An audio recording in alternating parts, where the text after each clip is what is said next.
మా తల్లి తండ్రి రాజమండ్రిలో పరిచర్య ప్రారంభించినప్పుడు బహుశా ఈ రోజున కొత్తగా వచ్చేవాళ్ళు కొంతమంది అనుకోవచ్చు, వెస్లీ గారు సిల్వర్ స్పూన్తో పుట్టారేమో అనుకోవచ్చేమో. మాకున్న పరిస్థితులు కావచ్చు, లేదా మాకున్న కార్లు కావచ్చు, ఇవన్నీ చూసి ఇంక వీళ్ళు టాటా బిర్లా గారి రిలేటివ్స్ ఏమో అనుకుంటారేమో కొంతమంది. నో మై ఫ్రెండ్స్, మా తల్లి తండ్రి వారి పడిన ప్రయాస, వారి కొడుగ్గా నేను చూశాను. నా తల్లి తండ్రి అంటే నాకు చాలా చాలా ప్రేమ, అభిమానం, గౌరవం. ఎందుకోసం తెలుసా? ఈరోజు మేము ఇలా ఉన్నామంటే వారి ప్రార్థన మరియు వారి త్యాగ జీవితం.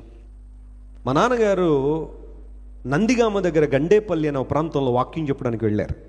నన్ను మా అక్కను కూడా తీసుకువెళ్తే మా నాన్నగారు మెసేజ్ చెప్తున్నారు. ఆ రోజుల్లో మీటింగ్లు ఎలా ఉండేది తెలుసా? ఉదయం 5 గంటలకు మీటింగు, 7 గంటల దాకా మార్నింగ్ డివోషన్, గవ్వ టిఫిన్ చేసేయడం, స్నానం చేసేసి మరలా 9 గంటలకు మీటింగ్, 2 ప్రసంగాలు 1 గంట దాకా, మరలా భోజనం కూడా మరలా అందులో చికెను, మటను, ఆ తర్వాత ఇంకేంటి కొబ్బరన్నం, నాటుకోడి కూర, ఇలాంటివన్నీ ఉండేవి కాదు. రసం, తెల్లన్నం, అంతే. చక్కగా తినేసి కూర్చుని కంప్లైంట్లు ఏమి లేవు. మంచి కూర్చునే వాళ్ళు. మళ్ళీ మధ్యాహ్నం మరలా ప్రసంగం, 2 గంటల నుండి 5 గంటల దాకా, మరలా అందరూ ఇంటికి వెళ్ళండి తయారైపోయి వచ్చిన 7 గంటల నుండి మళ్ళీ రాత్రి 10:30 దాకా మీటింగ్. ఇలా జరిగే మీటింగ్లు.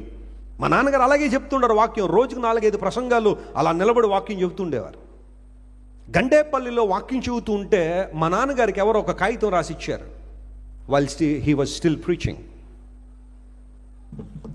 ఆ పేపర్ నేను గమనిస్తాను. మా నాన్నగారిని చిన్న ఉన్నప్పుడు ఇలా చూశారు, బైబిల్ కింద పెట్టి అక్కడి నుంచి ఇంకొక గంట మెసేజ్ చెప్పారు. ఆ మెసేజ్లో ఒక కలవరం కానీ, ఆందోళన కానీ, భయం కానీ ఏమీ లేదు. దేవుని అధికారంతో, పరిశుద్ధాత్మ దేవుని శక్తితో దేవుని వాక్యం అందించిన తర్వాత అప్పుడు నేను మా అక్క వెళ్ళి, డాడీ మీకు ఎవరో పేపర్ రాసి ఇచ్చారు. ఏంటి ఆ పేపర్ అంటే, ఆ పేపర్ ఇలా ఇస్తే దానిలో ఏమో తెలుసా?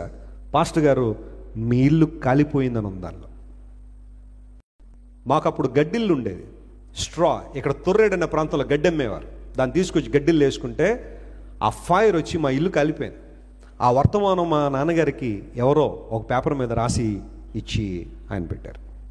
ఒకవేళ అదే ప్రాంతంలో మరి ఎవరినైతే, సంగమా మీరు పాటలు పాడుతూ ఉండి ప్రసంగం ఇంకా ఇక్కడితో ఆపేస్తాను, పాటలు పాడి ప్రార్థన చేసిన ఇంటికి వెళ్ళిపోయి మా ఇల్లు కలిపోయిందంట అని పరిగెట్టేస్తారేమో ఎవరైనా. మా తండ్రి గారు అలా చేయలే. దేవుని వాక్యం చెప్పారు. గండేపల్లిలో ఆ రోజంతా వాక్యం చెప్పి ఆ నైట్ బయలుదేరి వచ్చేసరికి మా అమ్మగారు ఏడుస్తున్నారు.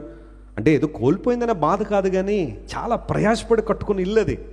ఆ గడ్డి కొండం కూడా ఆ రోజుల్లో చాలా ఖరీదైన విషయమే. అదంతా కాలిపోయింది. ఇప్పుడు మరలా దాన్ని సమకూర్చుకోవడం ఎలా అన్న భావంతో మా తల్లిగారు ఏడుస్తున్నారు. మా మేనత్త వాణి గారు మీలో చాలామంది తెలుసు, మన చర్చ్ ప్రిమైసెస్లో ఉంటారు. తను కూడా మాతోనే ఉండేది. సో వాళ్ళిద్దరూ ఉన్నారు, మా తమ్ముడితో పాటు పాల్ ఇమాన్యుల్ గారు, ఆ ముగ్గురు ఉన్నారు. మేము ముగ్గురు మీటింగ్స్కి వెళ్ళాం. వచ్చి చూసేసరికి ఇల్లంతా కాలిపోయింది.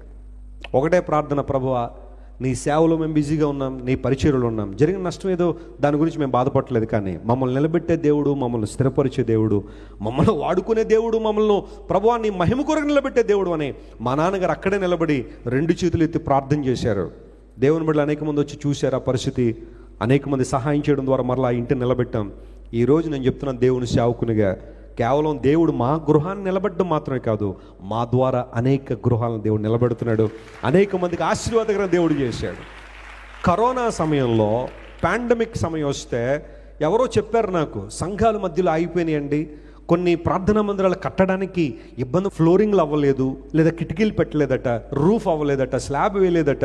అలా సుమారుగా ఒక 30 సంఘాలు మాకు తెలిసి ఆ పాండమిక్ సమయంలో నాకు ఆ వార్త రాగానే ఒకరోజు ప్రార్థన చేస్తున్నాను, ప్రభు what can I do for them, నేను వారి కొరకు ఏం చేయగలనంటే దేవుడు అన్నాడు, ఎంత ఇబ్బంది అయినా ఆ సంఘాలని లేదా ఆ మందిరాల నిర్మాణాలు పూర్తి చేయాలి. వారు మనతో కలిసి పనిచేసేవారు కాదు, వారి డినామినేషన్లు కొంతమంది వేరుగా ఉన్నాయి, but still I wanted to do it. పాండమిక్లో అందరూ ఎంత విలవల్లాడిపోయారో మనకు తెలుసు.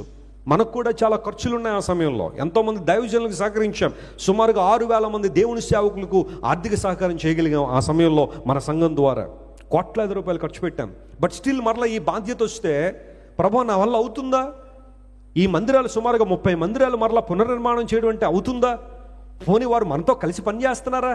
రేపొద్దున మనతో కలిసి ఉంటామని ఎవరు వాగ్దానం కూడా చేయలేదు. అలాంటి వారికి సహాయం చేయాలా? దేవుడు అన్న do it, think about my Kingdom rather than your Kingdom. 30 సంఘాల మధ్యలో నిర్మాణాలు ఆగిపోతే దేవుని కృపను బట్టి కొన్ని లక్షల రూపాయలు ఖర్చు పెట్టి వాటిని నిలబెట్టగలిగాం. దేవుని నామమున స్తోత్రం. ఇది కేవలం దేవుని మహిమార్థం చెప్తున్నాను నేను, నా గొప్పతనం కోసం కాదు. మన గురించి ఆలోచన చేసుకుని ఆ 40-50 లక్షల రూపాయలు దేనికో దానికో వాడే ఉండేవాళ్ళం. కానీ దేవుడిచ్చిన తలంపును బట్టి లెట్స్ డూ ఇట్. ఇల్లు కాలిపోతే తిరిగి ఎలా కట్టుకోవాలని ఆలోచన చేసిన మమ్మల్ని దేవుడి రోజున అనేక మంది జీవితాలు నిలబెట్టే స్థాయిలో నిలబెట్టాడు. అసాధ్యం ఏదైనా ఉందా? దేవుడు చేయలేని పని అంటూ ఏదైనా ఉందా? As long as you surrender your self to God, God will exalt you. నిన్ను హెచ్చించే దేవుడు, బలపరిచే దేవుడు ఆయన. స్తోత్రం చెప్పండి. హల్లెలూయా.